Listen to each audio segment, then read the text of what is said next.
All information contained in this podcast is general in nature and does not consider your individual circumstances. You should consider the appropriateness of this information with regards to your individual objectives, financial situation, and needs. Welcome to Sharing More Than the Sheets, a podcast to help you and your partner make better financial and lifestyle decisions so that you can both focus on the things that you love. I'm your host, Michael Coorey, financial planner, green thumb, husband, and just dad.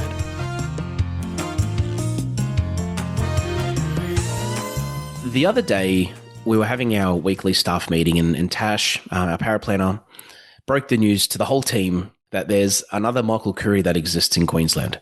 I know of another one, but she mentioned there's a Michael Khouri that used to play for the Broncos and the Cowboys. And I was like, no way. I didn't believe it. And we looked it up and we found him. And I thought I'd give him a call, literally just to say hi. I just wanted to just have a chat, say hi, and just introduce myself just as another Brisbaneite, Michael Khouri. And then I thought, you know what?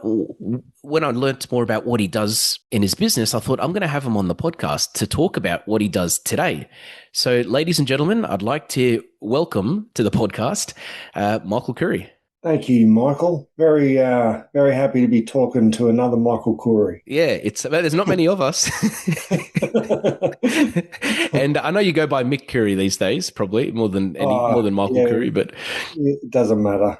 But yeah, it's just it's great. I mean, when I learnt about your business and what you do, and I mean, we're very different. Like, you're a personal trainer now. I'm a financial planner, but there's a lot of synergy there because I help people with their money and I help coach them with that, and I help them make better decisions with that. And you do literally the same thing with their health.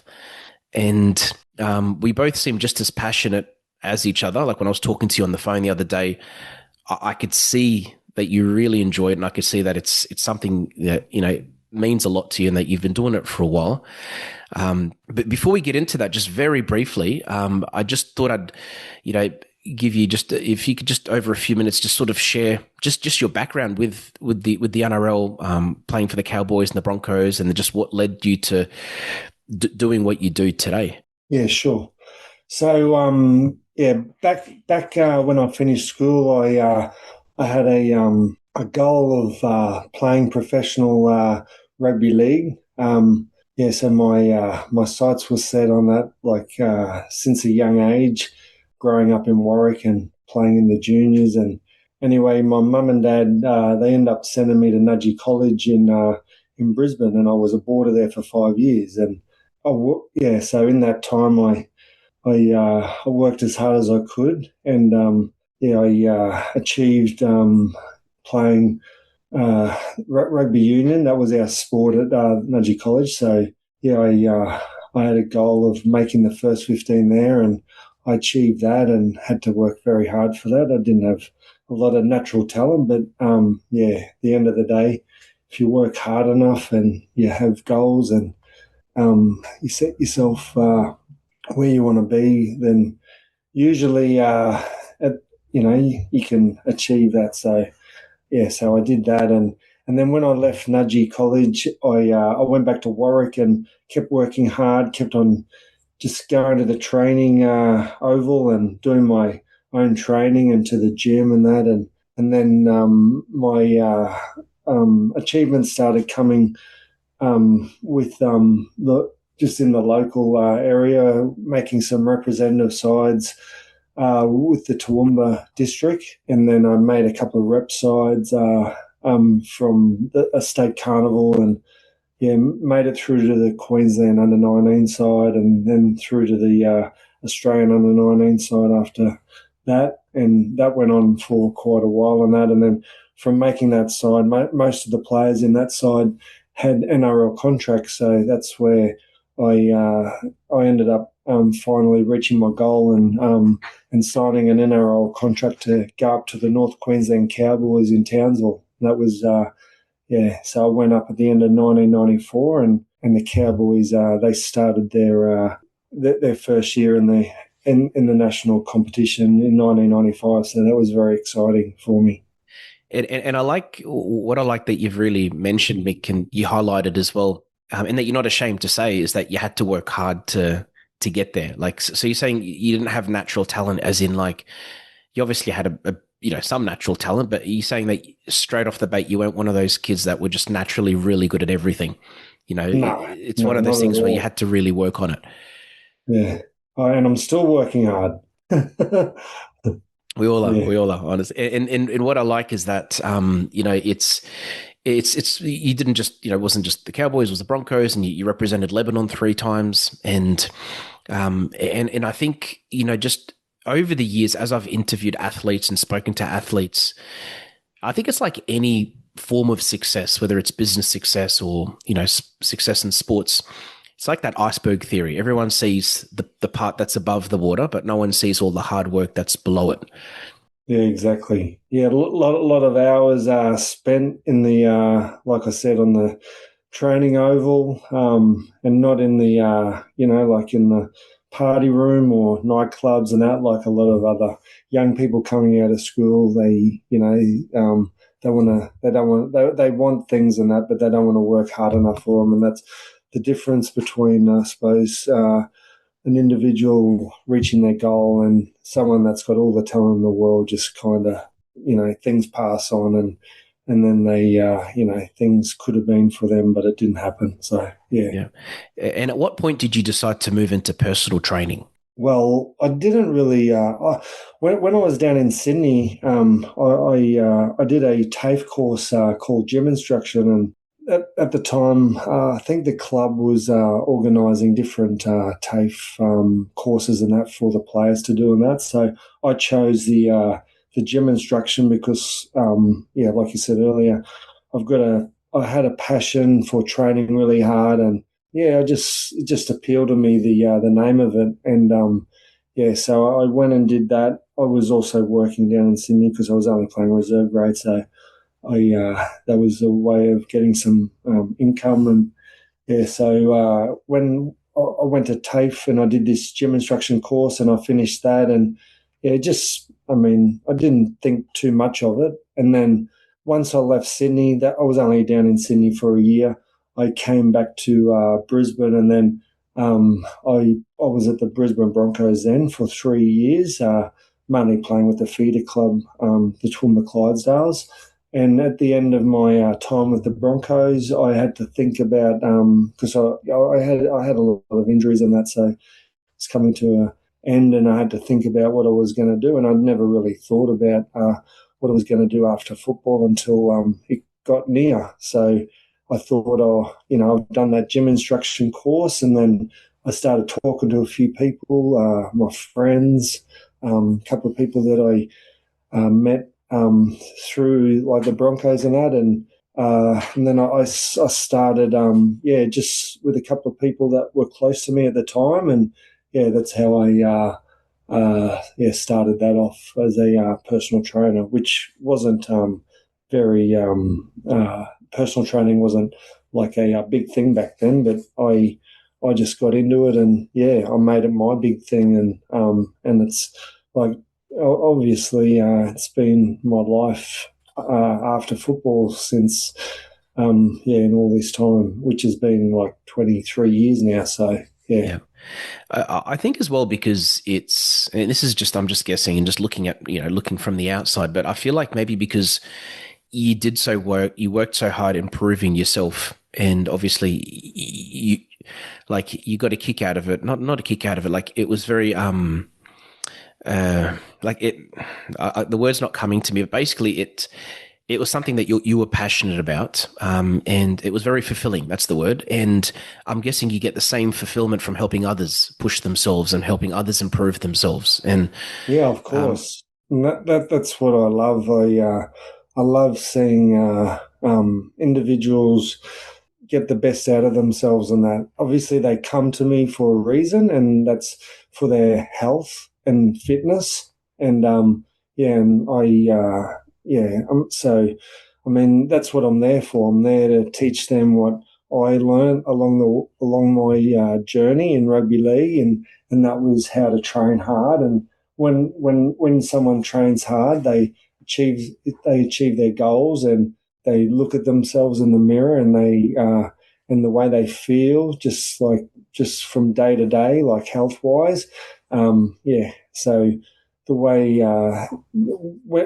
what I'm trying to say is when someone trains hard and works hard and has a consistent routine, they'll feel good. So and that's part of my job is to make them feel good by them doing the work in the gym, all the exercises that I get people to do, and and also like with injuries as well. I had a lot of injuries through my football career, so I learned a lot of rehab exercises and how to what needed to be done, for recovery and everything that goes with that. So yeah, I a lot of experience in that through my years of being a professional football player. So that's helped me so much, like in the way that I am able to train people. Yeah, so it's just not just training someone; it's the whole experience that I learned.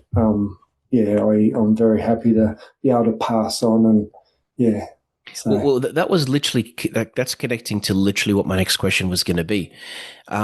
In your words, and in your opinion, what does fit actually mean? Like to some people, being fit is being really muscly. To some people, it's being really skinny. I think it's neither one of those things. But I'd love to know what your definition of what being fit actually means, because everyone has their own definition, and it's probably okay for everyone to have their own definition. But everyone's trying to. I feel like sometimes people maybe are trying to chase the wrong type of definition. yeah, I mean, fit can mean a lot of things, like you said, but yeah, each individual is very different. Like I get a lot of people coming to me that are all different shapes of their body, and the size of their body, and females compared to males. There's all different things going on with females that males don't go through, and that. So like I said, every individual is different, and you have to treat every individual on what they are capable of doing, and yeah, and how they feel. Emotions come into it as well. So yeah, to answer your question about someone being fit, you just got to work with someone, and that's another thing. Like if you have enough time to work with someone, you get to know them, like their personality. So yeah, so you work with that to get them like fit or change the way they think about their body, or mental health as well comes into it as well. Yeah, so fit can mean a Yes. lot of things. Yeah, so And it's all connected, isn't it? Like it physical is. health, mental health. Yeah, it is, and as long as they can do, and once someone starts training and they're doing the right exercises and they're in a routine, and that being fit is about recovery as well. How they recover after they train, if they feel good, if they're not like gasping for air after they do an exercise like cardio based, or even if they're doing like a weights exercise and it's like pretty intense, and they recover from that, and they're ready to go to the next exercise or the next set of the same exercise. So yeah, it's being fit. It all comes back to recovery, or yeah, a lot of it comes back to recovery of what of a particular whatever they're doing Yeah. at the time, and yeah. So when someone improves there, well then they can pretty well say they feel fit, or they're getting fitter, or yeah. So just Yeah. with that word, yes, that's what I think anyway. Yeah. No, it makes sense. It makes sense. And so it's really more about how you feel. And yes, there are scores, and there are so you could use BMI, you could use, fat percentage. There's so many other technical stats, but the key takeaway for me is just feeling good, having energy, Yeah, and, exactly. and yeah. And because, Yeah, because we all know this, we've met people of all different sizes that probably are healthier than you and me put together, so it's just, yeah, exactly. can't be Yeah, just judged based on size. yeah, being confident. When someone starts, they might be anxious, or different things that affect their personality and that around other people and that. So Mm. when someone's feeling good and in an environment like the way that I run my business, like with other people around while they're training, like everyone's the same, Yeah. like Yeah. no one needs to feel any different. You go to some gyms and that kind of thing, and you see people taking photos of themselves and not Yeah. talking to other people, or just trying to just whether they're arrogant or I don't know, just I know what you mean. I just try and when I have whoever I do at the gym, I might train, I don't know, up to 10 people at a time and that, but like everyone's the same, and that's what I do. I treat every individual the same, and work their program out, and yeah. So that's I can say that been doing that ever since I started, and it pretty well stems back to the way that I went about my football career and who I had in charge of me while I was along that journey. So Yeah. And yeah, can I ask you just on the point of gyms? So, I wanted to just really I wanted to touch on the benefits of having a personal trainer. And what I mean by that is like having a gym membership is great. I know a guy that has at one stage had 4 gym memberships, and I used to have a gym membership. I've taken health seriously, but some of my friends, even to this day, when I talk to some friends, they say, "Hey, remember we used to see you at the gym all the time, Michael? You're always on your phone." I was like, "Yeah, that was me." So it's like having the membership's great, but actually going and getting results is something else. So can you just maybe highlight some of the benefits of having a personal trainer, apart from well, having someone yeah, that just pushes you, like, and the accountability, yeah. I was but, just but about talk to about that say as well. But what else would you say is the biggest? yeah, it's about accountability to start with. Like all my clients and that, like I send them a time, they say, okay, or, can we change it? But at the end of the day, the time we set when they come to the gym, that's the time they got to be there. So that's the first part. They're accountable because they have to turn up, and if they don't turn up, they'll get charged the fee. But I mean, that's another thing. But it's just about turning up and just wanting to do the work, and knowing that I'm the right person to give them the guidance, and they trust in me to to get to reach their goals and that. So yeah, what was the question? Sorry. Oh no, just that, just the benefits of having a personal Oh trainer. yeah, yeah, yeah. Yeah, But so just on that note, like you're right, because that's it. They've set a fee. They've spoken. Then you're waiting for them. They're paying you regardless. So there's yeah, that level of commitment. There's that level of, nah, I'm going to be there, even if it's 6 o'clock in the morning and it's cold outside and my bed's nice and cozy. I'm getting out of bed and I'm going to see Mick. Like it's that, and just some of the other benefits as well. I mean, to me, even like I just know lots of people have injuries, for example, if they do the wrong thing.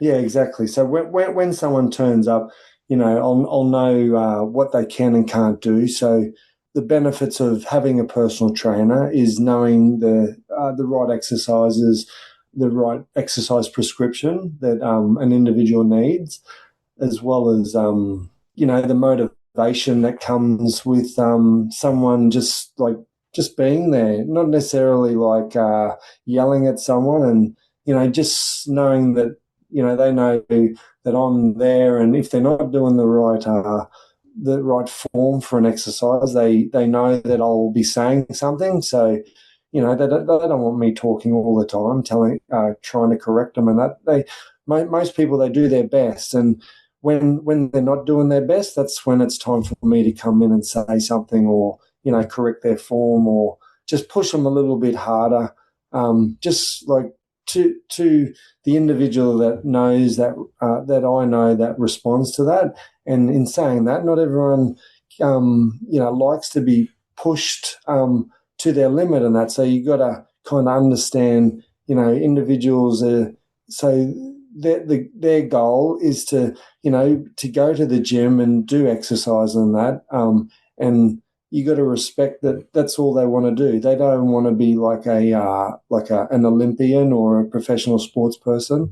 They just like I said before, for mental health reasons or just to improve their anxiety and that, just to be around other people, like a social outing and that. So yeah, Yeah. there's all different benefits in doing the personal training. And yeah, so I've named a few there. I hope that helps. Yeah, it does. These podcasts have been brought to you by Better Financial Planning Australia. To book a free 15-minute phone chat, visit betterfinancialplanning.com.au.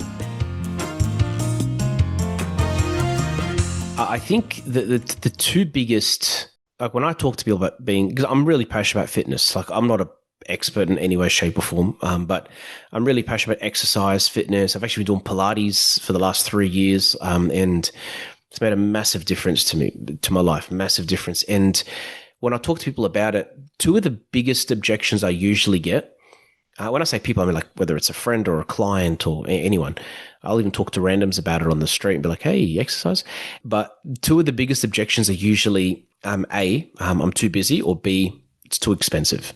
Yeah, exactly. What are your thoughts on that? Like to me, I think, yes, it costs money. But then again, I always think, what's the cost of not being fit? The medical costs later in life, or the cost of Exactly. not feeling good, and not being able to spend time with your kids or grandkids or your friends, or being able to do things. And when it comes to time, I think of priorities. There's a quote I heard years ago. I read it, actually, I think it was on Facebook, and it says, it's not a matter of time, it's a matter of priorities. And I Yeah. feel like when people, if they start prioritizing things like health, for example, then they'll just magically make time for it. Yeah, I think like when someone says, "Oh, it's too expensive," and that they're not really thinking about it. They're just saying that just for the sake of Yeah. saying it's too expensive. Like I'm sure other things that they spend their money on, like it's expensive, but they don't prioritize what's important for them. Yeah. They'd rather go home and have a drink, or or I don't know. People spend their money on different things, so it's not for me to tell people what to spend their money on. But I think someone that prioritizes in their health and fitness and pays for personal training or pays for like massage therapy or things that like really help with the body and the way that you're feeling, that it's much more productive to do that than sit on the couch and drink, or drugs are a big part of society these days. That's very expensive, and a lot of other things. But so Yep. me having done what I've done and being the personal trainer that I am, I just don't take that comment of personal training being expensive. I just brush it aside and just think, that's a very short answer, and you obviously didn't think about what you're saying, but Yeah. and time as well. What you were talking about, time, people making Yes. time. Look, people have to prioritize with what's important in their life, and of course, work is very important. I mean, personal training is my work, so I'm very fortunate there, and I'm at the gym and that, and but I mean, I make time to go get a massage, and I make time to train, and like on the weekends and that. People need to look at what's important in life, and like you said before, someone won't do personal training, but they'll end up with a health issue, and that'll cost like far more money than if they had have done personal training or done some form of fitness or gym like before that health issue arose. So yeah. Yes. And what tips would you give for someone that's just thinking of getting into exercise, even if it's just something at home? Because there's so many different things. Someone could go buy a whole set of weights. They could just go for a run around their block. There's resistance bands were popular at one stage, and then there are so many different things out there. What are some tips that you would give for someone that's just wanting to get fit and just doesn't know where to start? I know the number one thing would be to see a personal trainer, because you could customize a plan and look at that person's health and weight and history and put a plan together. But I guess probably the next thing below that, what would you say is a quick win or just a very low hanging fruit? I think weights resistance training is very important for everyone. Like it just helps, and like with rehab exercises as well, it all comes back to strengthening like all parts of the body, and that's where we get injuries and that as we get older. You know, especially if we've played sport when we're young. I mean, I had a lot of injuries when I was playing football and that. And if I didn't do the training I do these days still, I'd have a lot of problems in that. But because I've kept my body strong and I know what works and what doesn't, because of my experience and that, like I know that all the resistance stuff that I do and that it just keeps my body intact and yeah, I feel good. So yeah, to answer your question, you know, like any kind of resistance training, you say you do Pilates, that involves resistance. You know, where you're toning the body and you're doing you know, your core stability work and that. Yeah, so all different kinds of resistance training works in different ways. So whether you're doing Pilates or weights training and that, but as long as it's in a controlled environment. Yeah. When you say controlled environment, what do you mean by that as well? So when you're doing the exercises, like you're doing good form, you know, you're practicing good form, so you don't get into bad habits where you're trying to lift a weight that you shouldn't be lifting, and therefore, you know, being susceptible to injury, putting your body under too much pressure than what it's strengthened for. Yeah, so. And yeah, having someone watch over you, like a personal trainer or someone in a gym where, you know, if you're not sure of an exercise, ask one of the guys that works at a gym, or even like Google. You know, Google these days, you go onto your phone and you Google and you see all the different videos of all the different exercises and that. And, you know, you can just look at the form that someone's videoed of themselves, or, you know, a professional taking a video, and yeah, you just look at it that way and then perform the exercise like that. I know what you mean. So the main message is make sure it's something that's A, that you're not overdoing it, and B, that you're doing it the right way. Because it's probably Yeah, like anything. It's like medication. Medication could be good for you, but if you take it the wrong way, it could cause more damage than good. yeah, doing it the right way. And when you said before overdoing it and that overdoing it, that will come down the track as you get strong and you get and your fitness improves and your recovery gets better, like me saying before. You know, so yeah, you just got to be and patience. You know, like don't try and do a heavy weight in your first session, or you know, if you just start back at the gym, or and if you have a personal trainer, hopefully the trainer's like is good, and you know will just do the right thing by you and that, and yeah, it's not all about achieving you know, the heaviest weight in the first session that you do. So that comes back to patience and yeah, having the right people around you. Okay, and also when it comes to finding a personal trainer, so finding someone to to help you, because I mean you're in Clayfield. I would hope that people would, if they're listening to this and they resonate with you and that they think Mick seems like a good bloke, they'll touch base and want to talk to you. But I've got people, some people listen to this podcast all over Queensland, even Australia. Um, what are some things to look for in a personal trainer when trying to find someone? Yeah, so someone that you get on with, first of all. I mean, if you don't enjoy talking to the person, or you know, if there's no connection there, or you like a personality clash or something like that, yeah, I wouldn't even bother about like starting with that person, because at the end of the day, it might be all right for maybe one or two sessions, but I've been doing it for 23 years, and I've got quite a number of people that have been doing it with for that long. There's a guy that I train. His name's Tony Joseph, and he's a dear friend of mine, and he's Lebanese actually, and yeah, he was one of the first people that I started training back 23 years ago. Yeah, so just like his loyalty and just friendship that we've grown over the years, and that it's just special. And yeah, at the end of the day, training is one thing, and just having that rapport and Yeah. connection, like with who you're with. So if you're if you're looking at a long-term goal and making it part of your routine, and that you got to find that special person that you connect with. So that's very important.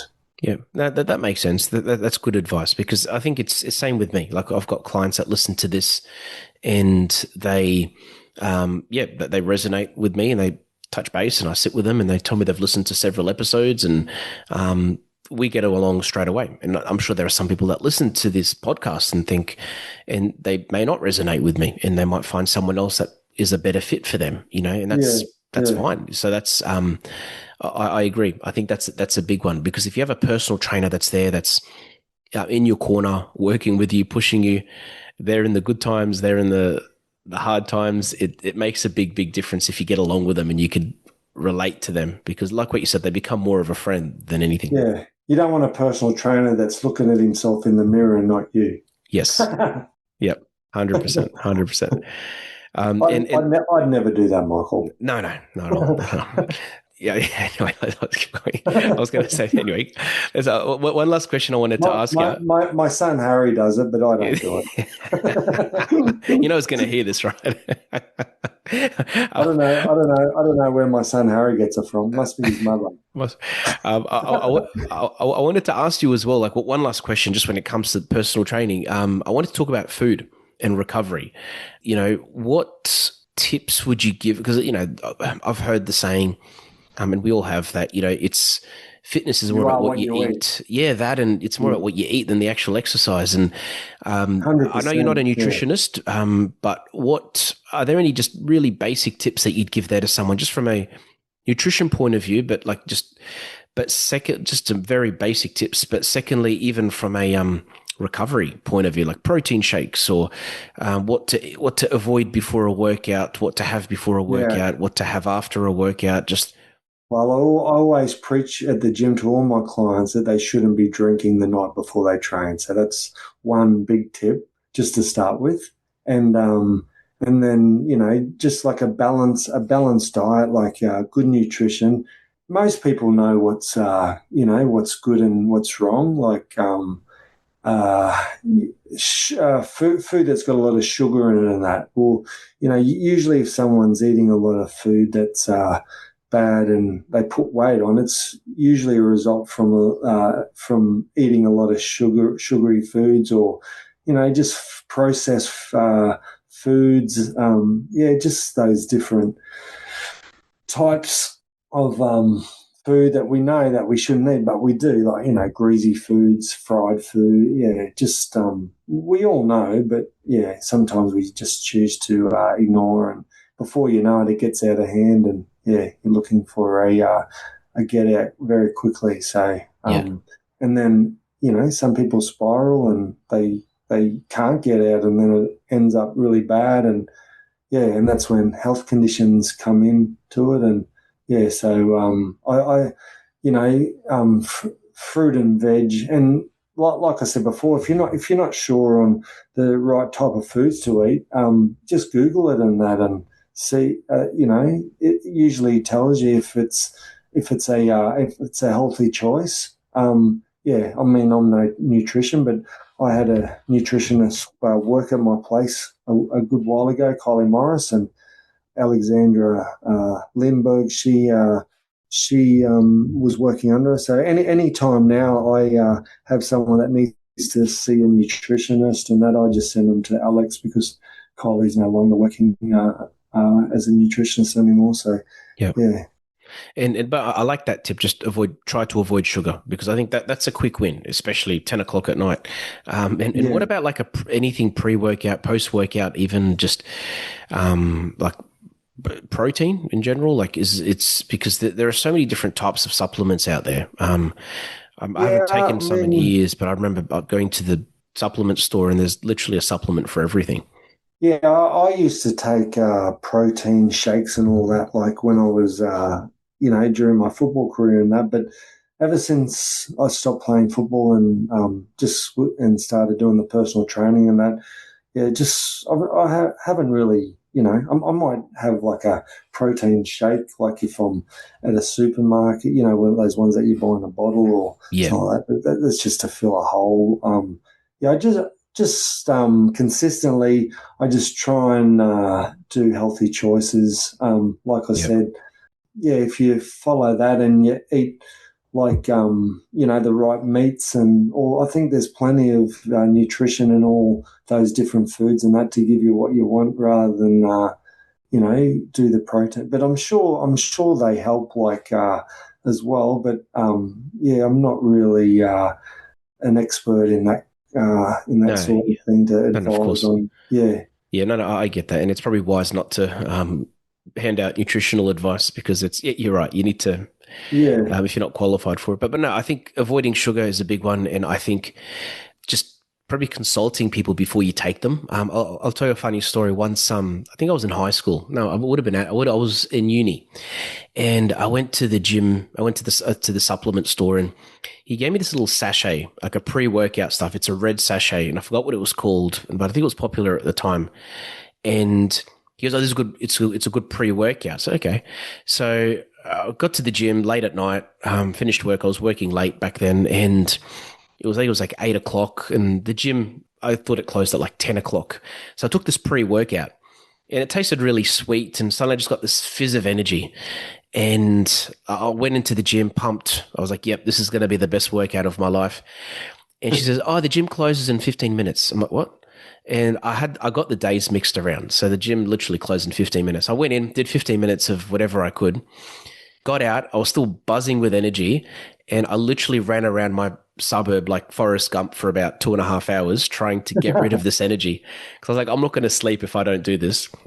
I still didn't sleep that night, but it was just the funniest thing. Just me taking this. I don't even know if I was meant to take the whole sachet, if I was only meant to take half of it. I just took this whole thing, and I was just buzzing for 2.5 hours. Literally, just it was cold, it was winter, and I was just running and running and running, and I could have, I don't know how many Ks I did that night, but yeah, I think getting the right advice and just knowing what you're taking is probably a big one. Like whether it's from a nutritionist or someone that knows what they're talking about, because there is yeah. lots of stuff out there.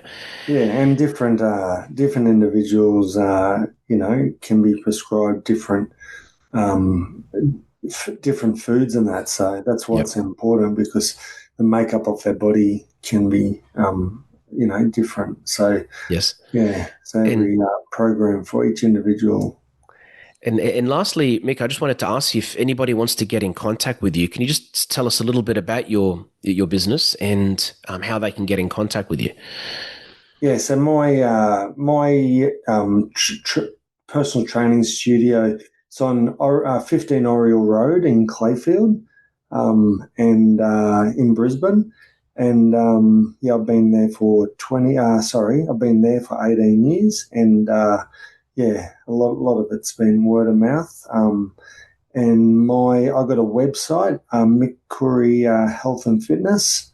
If you look that up, or my mobile number is 0401 685 275, and yeah, I'm on my mobile whenever I'm working in that. So yeah, that's probably the best way of getting in contact with me, Michael. Yep, nice. And I'll put your website in the description of the episode as well for people to click on it as well. And Thanks very much. lastly, Mick, I like to finish all my episodes off with a dad joke. So, and I thought this was an okay one. But how do you keep a bull from charging? You take away its credit card. And I've got another one from AI. I just before this, I asked AI for a dad joke about personal trainers, and it said, "Why did the gym close down?" Yeah, I don't know. It's because it didn't work out. I like that one. It's good. I mean, I knew you'd appreciate a few dad jokes. Yeah. You have to, and the thing is, and you know what, and if someone laughs, it's a bonus because they're not normally funny. You know what I mean? So um, That's funny. but it's good. That It's wasn't even a joke and it was funny. Yeah, there you go. It's because we're dads, we can relate. We've got this connection straight, and we're Michael Coorey's as well. You Exactly. see?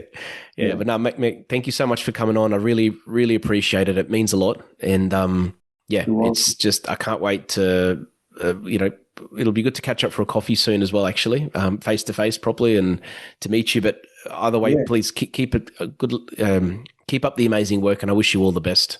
Thanks very much for your time, Michael. Likewise. Thank you. Thanks for joining us on Sharing More Than the Sheets. Please make sure you subscribe to be updated with future episode releases, and feel free to share this episode with any friends or family that you think it might benefit.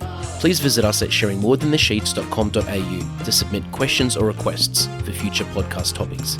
These podcasts have been brought to you by Better Financial Planning Australia. To book a 15-minute phone chat, visit betterfinancialplanning.com.au.